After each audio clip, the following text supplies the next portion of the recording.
Hi, my name is Erin, and I write poetry and fantasy fiction. And I'm Kara House, and I write science fiction and fantasy. And today we are going to be kind of doing a case study of sorts. We are going to be talking about the Avengers, so the first Avengers movie in the MCU. I think, what was it? You watched it fairly recently and just kind of were struck. Yeah. I was like, this is legit good. Yeah. This is a good movie. And like Marvel, the MCU is getting a lot of flack right now that is earned. But the original Marvel movies, I think they got flack when they came out as well. But I'm like, no, the first ones were really actually good. Yeah, it's like whether you're a Marvel fan or not. It's just like as its own kind of entity. It just is a good movie. Yes. Yeah. So we're just going to examine it from a few different kind of contexts and kind of break it apart a little bit. I mean, we're not going to, of course, get into every single element, even though I'm sure we could. But all right. So first place we're going to start is the pacing. So what are your kind of main impressions there?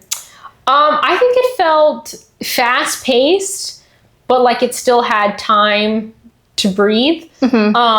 Like, I feel like everyone got together. So the whole thing is like, right, they're going to team up and become the Avengers. And they all meet like a third of the way to halfway through the movie, which I felt like maybe a third of the way through. And I felt like that made sense. And then like, it didn't feel like it dragged on too long in it at any point, or like it was like super bam, bam, bam, bam. We're not letting characters breathe.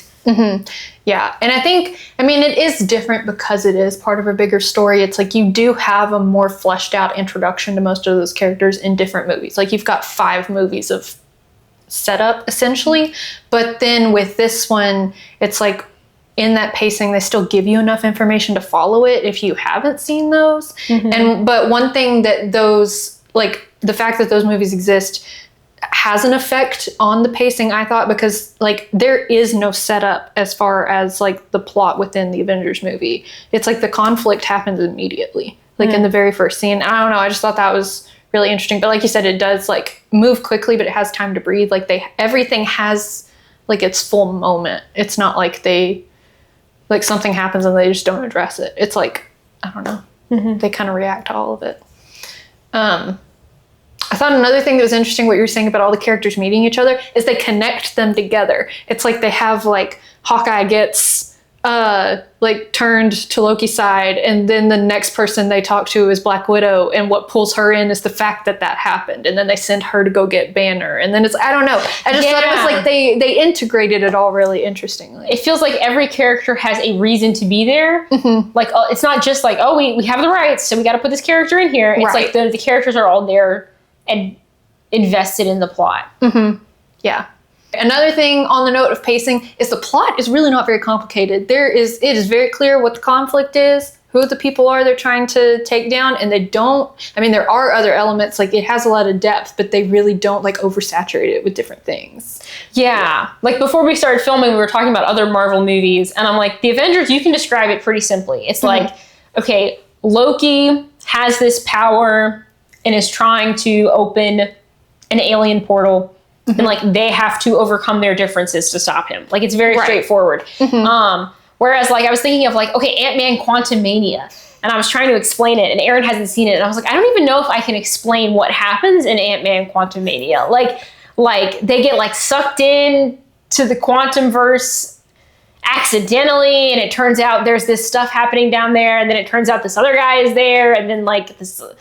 It's just like there's like 8 different things that they're trying to do with that movie. Yeah. Another thing we thought this movie did really well was its conflict, like both the big conflict and like the interpersonal conflict. I think we both agreed was done really well. Yeah.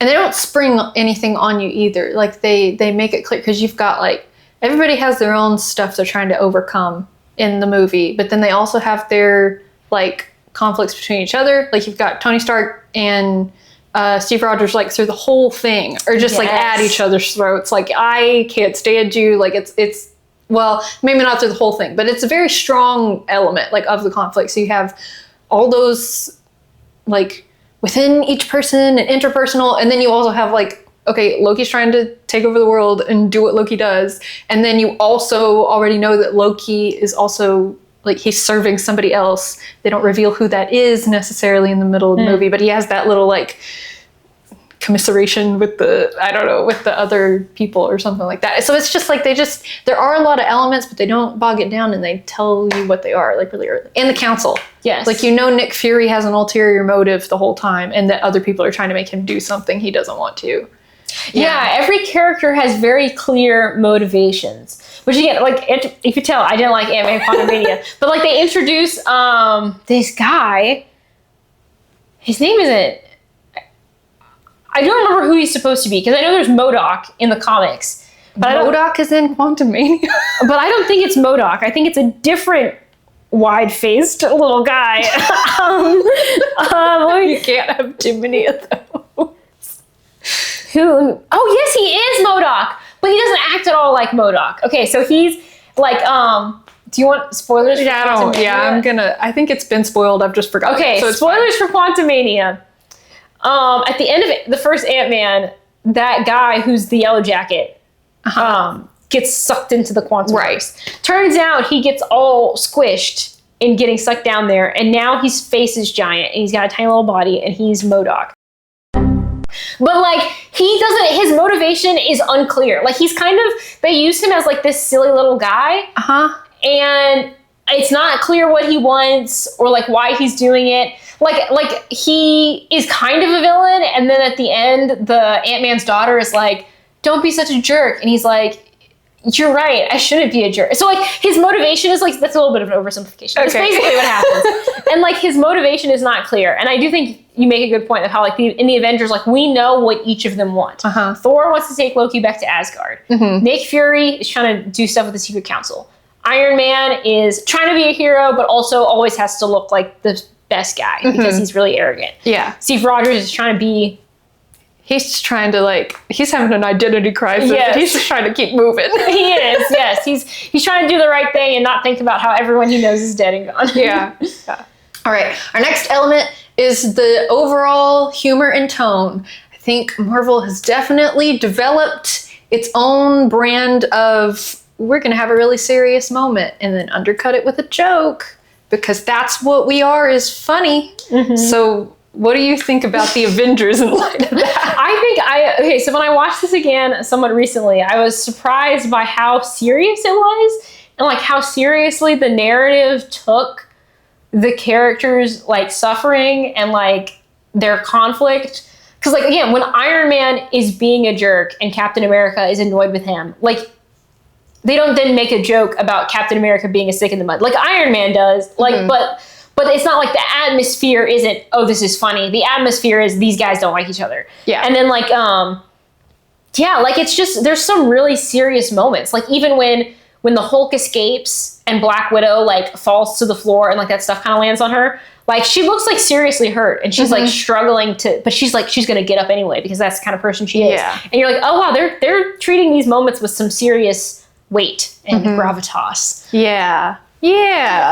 And then even, I think, at least in my like general recollection, the kind of hallmark character of who's going to have a quip, Tony Stark. Oh, but yes. Even when he does that in this movie, it almost contributes to the conflict and the tension a lot of the times because he's making fun of people like him and, Captain America, like having their thing where he's like, is everything a joke to you? Like, that's like part of the problem. And it's like, it is still funny. Like, he says funny things, but we're also kind of watching him do that, be like, why are you saying that? Like, you're just making it worse. Yeah, it treats it like it's a real situation. Like, if in a real situation, someone made this joke, other people would be like, what the heck? This is... Yeah. Whereas in later Marvel movies, it's like everyone's in on the joke all the time. Right. Yeah. Is everything a joke to you? Funny things are. It was really like golden age MCU. It really was. And it's, I think like what we said at the beginning, like as a movie, it's good. And like the fact that you watch the Avengers without watching all the other ones first is a testament to the fact that like, and it's just a good movie. Right. And then I was just like, I gotta go fill in the rest of this because All right. And our last element is, I feel like a little bit of context is needed to explain what this really means, but like promises and payoff. So the first person I heard kind of define this was probably Brandon Sanderson, just talking about when you're, writing a book, a good thing to do is, you know, if you're describing things or setting your story up in such a way that you're kind of making like a promise to the reader of like, I am giving you every reason to think this certain thing is going to happen. You need to make good on that. You need to not like lead them towards something and then just not have it happen. Unless you're doing something, you know, it's a twist. Right. Yeah. But like in general, for straightforward normal narrative, like that's usually the way to go. And what struck me rewatching this recently was how they do that. They leave no question unanswered, but in a way that still feels fulfilling. Like they give you a little bit of time where you're kind of trying to figure things out, but there's not like this overall mystery where they're really just like stringing you along the whole time and they don't give you enough information to have your own ideas, I guess. Like it just makes it that much more engaging. Because I think the most specific thing was kind of watching it, not really remembering everything that was going on. And I was trying to remember like, okay, the whole deal with Loki being captured and like his whole story through like the first half of it, like why does he do that? And in the middle of the movie, they ask that same question. They're like, why is he here? Why is he messing with us? And then immediately Hulk, destruction, Loki gets what he wants. We see the pieces moving. It's like, I don't know. It's just, that kind of fits in with the pacing, but it's just one of those things where it doesn't do what a lot of other movies and things kind of feel like they do, where they're trying to outsmart you. Like they don't want you to be able to make guesses. This is like, you're along for the ride and you're like, really like, you're kind of like in it with them, but in a, you know, in the way that the amount of information you have is appropriate at each point and they don't leave things like super vague, I guess. Yeah, or like some movies will, like they try to pretend that everything is like super vague, or like they would have the characters like not ask that question. Like, because sometimes you're not given enough information to like make guesses. And then other times it's like you do have enough information to make a guess. And the movie tries to pretend that you don't. And then it's like this big mystery. And like the Avengers is just like, oh, we realize Loki let himself be captured. That's not good. He's up to something. We got to figure this out. And then, oh no, we were too late. Now everything's going wrong. Another example of that could be like the fact that Black Widow goes to the Hulk at the beginning. And he's like, oh, you don't want to see the other guy. And then it's like, oh, then when the Hulk is finally revealed, it's paid off of like, oh yeah, that promise was real, that we didn't want to see it. Because now that we see him, everything's going bad. Yeah. And that even like contributes to that moment because she's like, I know how you feel about this. I can try to like talk you down. He's like, you have no idea what you're messing with. Like, it's such a good like scene. Another thing kind of on that note with the Hulk too, is like there's like some little tiny foreshadowing in there that I think is done really well. Cause like at the very beginning when Selvig's explaining to Nick Fury, like what's going wrong with the Tesseract, and he says something about gamma radiation, but like not a harmful amount, or I don't remember what he says, but then Nick Fury reacting to gamma radiation is like, well, that can be harmful. Like that is a hint. Like the Hulk will be in this movie at some point. I don't know. It's just like little stuff like that. And then when like they're planning when Loki and Selvig and Hawkeye are like planning, and Hawkeye's like, I need an eyeball. And you're like, what is that supposed to mean? Very next scene, it's like, oh, that's what it was. Like, I don't know. It's just like little stuff like that. It's very so tight. Good. There's not a bunch of random extra other stuff. It's like, no, this is the story. This is what's happening. Yeah. These are the clues. Yeah. Also, that reminds me, in that scene, one of the like best parts of the score is in the scene where Loki's like going through that little gala or whatever. And I think that I'm going to kind of like jump back to one of our previous things, the tone. I think the way that score fits that movie is the same way that good prose fits a book. I was just like reading it. I was like, this is like good writing for your ears. Yes, it is. No, I agree. It's the kids today would call it orofarming. Oh my gosh. Loki's walking in the music and he's like, he is decked out, and yes, it's a cool scene. I'm gone. I'm so sorry. but like even the way that it's like it does that little like thing where it like ramps up and then he just swings his hand. I'm just like every time. So visually like, it's so good. Yeah.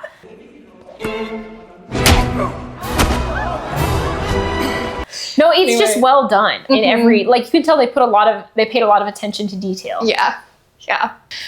All right. Well, those are our thoughts on the first Avengers. I keep saying that, thinking I'm talking about Captain America. It's just that it is the first Avengers movie. The Avengers. So, you know, if you have a movie night coming up, we recommend give it another watch. It's good to revisit.